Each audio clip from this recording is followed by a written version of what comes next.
അങ്ങനെയാണെങ്കിൽ ഞാൻ പറയും രാഹുൽ ഈശ്വർ ഒരു NCERT സിലബസ് ആണെന്ന്. കാരണം NCERTയിൽ നമ്മൾ പഠിക്കുന്നത് മുഴുവനും പണ്ടുണ്ടായ ആക്രമണങ്ങളെയും അല്ലെങ്കിൽ അങ്ങനെയുള്ള കാര്യങ്ങളെയൊക്കെ വളരെ പൊളൈറ്റ് ആയിട്ട് കുട്ടികളിലേക്ക് മതവിദ്വേഷവും വർഗീയതയും വളർത്തേണ്ടെന്ന് വിചാരിച്ചിട്ടാണ് ഒരു NCERT സിലബസ് ഫ്രെയിം ചെയ്തിരിക്കുന്നത്. രാഹുൽ ഈശ്വർ NCERT ആണോ? അങ്ങനെ തന്നെ വേണം. NCERT സിലബസ് മനഃപൂർവ്വം അങ്ങനെ ചെയ്യുന്നതാണ് രാഹുൽ ഈശ്വർ. കുറെയൊക്കെ നമ്മൾ ഇൻസുലേറ്റ് ചെയ്യണം. കാര്യം ഇൻസുലേറ്റ് ചെയ്തില്ലെങ്കിലുള്ള പ്രശ്നം പാസ്റ്റിനെ കുറിച്ച് നമുക്ക് പ്രതികാരം എടുക്കാൻ പറ്റില്ല. ഭൂതകാല ഉദാഹരണം, ഇന്ത്യയിൽ സംഭവിച്ച invasion is the bloodiest chapter in human history എന്നാണ് വിൽ ഡ്യൂറന്റ് പറയുന്നത്. ലോക ചരിത്രത്തിലെ ഏറ്റവും രക്തപങ്കിലമായ ഒരു എപ്പിസോഡാണ്. ആയിരക്കണക്കിന് അമ്പലങ്ങൾ നശിപ്പിക്കപ്പെട്ടു.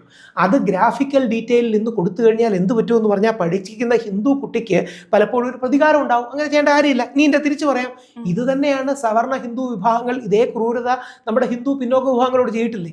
അതും ഇൻസുലേറ്റ് ചെയ്ത് കൊടുക്കണം. അത് ആ തെറ്റ് പഠിക്കണം. പക്ഷേ അത് പഠിക്കുന്നതിനോടൊപ്പം ഇൻസുലേറ്റ് എന്ന് പറഞ്ഞാൽ പാസ്റ്റ് എന്ന് പറഞ്ഞാൽ you should learn from the mistakes, not relive the mistakes. അത് വീണ്ടും ജീവിക്കാനല്ല. ഇപ്പം ഞാൻ ബ്രാഹ്മണ സമുദായത്തിൽ ജനിച്ചൊരു വ്യക്തിയാണ്. കഴിഞ്ഞ നൂറ്റാണ്ടുകളിൽ ഞങ്ങളുടെ പൂർവികരിൽ ചിലരെങ്കിലും ഒരുപാട് തെറ്റുകൾ ചെയ്തിട്ടുണ്ട്. അതുകൊണ്ട് ഇന്നത്തെ ഒരു പിന്നോക്കക്കാരൻ എന്നോട് ദേഷ്യം ഉണ്ടായിട്ടെന്തെങ്കിലും കാര്യമുണ്ട്?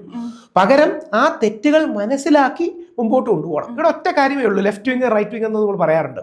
ലെഫ്റ്റ് വിങ്ങിന്റെ വില്ലൻ ബ്രാഹ്മണനാണ്, റൈറ്റ് വിങ്ങിന്റെ വില്ലൻ മുസ്ലിമാണ്. യഥാർത്ഥത്തിൽ ഒരു സെൻട്രിസ്റ്റ് ആയ ഗാന്ധിയനായ എനിക്ക് വില്ലന്മാരില്ല. നമുക്കെല്ലാം വ്യത്യസ്ത അഭിപ്രായങ്ങളുണ്ട്. നമ്മളെല്ലാം ക്യാരക്ടേഴ്സാണ്. നമ്മളെല്ലാം ഒരുമിച്ച് കൊണ്ടുപോകണം. അതുകൊണ്ടാണ് ലെഫ്റ്റ് വിങ് നെറേറ്റീവ് നോക്കിയാൽ സ്ഥിരം കാണാൻ കഴിയും. ലെഫ്റ്റ് വിങ് ഇസ്ലാമിക് കുറച്ച് ഹാർഡ് ലൈൻ നെറേറ്റീവ്, അവരിൽ സ്ഥിരം വില്ലൻ ബ്രാഹ്മണൻ, സവർണൻ, ഫ്യൂഡൽ, ജന്മി, ഈ ആംഗിളുകളാണ്. നേരെ തിരിച്ച് റൈറ്റ് വിങ്ങിന്റെ നെറേറ്റീവിൽ നീ ബീഫ് കഴിക്കടി എന്ന് പറഞ്ഞ് മറ്റവായി ബീഫ് തിരികുന്ന 32,000 പെൺകുട്ടികൾ ഇവിടെ നിന്ന് ലവ് ജിഹാദ് ചെയ്ത് പോയി എന്ന് പച്ചക്കള്ളം പറയുന്ന കേരള സ്റ്റോറിയാണ്. 32,000 പേര് പോയി. അപ്പൊ കള്ളമല്ലേ? 32,000 പേരല്ല, കൃത്യം പറയുന്നത് 3 പേര് പോയി. അത് ഞാൻ പറഞ്ഞു. അതായത് ഇത് ലവ് ജിഹാദ് ഇല്ലെന്ന് പറയുന്നവർ 3 പേര് പോയി എന്ന് അംഗീകരിക്കില്ല. ലവ് ജിഹാദ് ഉണ്ടെന്ന് പോയിരുന്നവർ 32,000 എക്സാജറേഷൻ ആണെന്ന് അംഗീകരിക്കില്ല. കൃത്യം കണക്ക് പറയാം. 3 പേർ, സോണിയ സെബാസ്റ്റ്യൻ, മറിയം പിന്നെ ആ കുട്ടിയുടെ പേര് ഫാത്തിമ എന്നാണെന്ന് തോന്നുന്നു പേര്. ഒരു അനൂജ എന്ന് പറയുന്ന കുട്ടിയുടെ കേസ് കേട്ടിട്ടുണ്ടോ?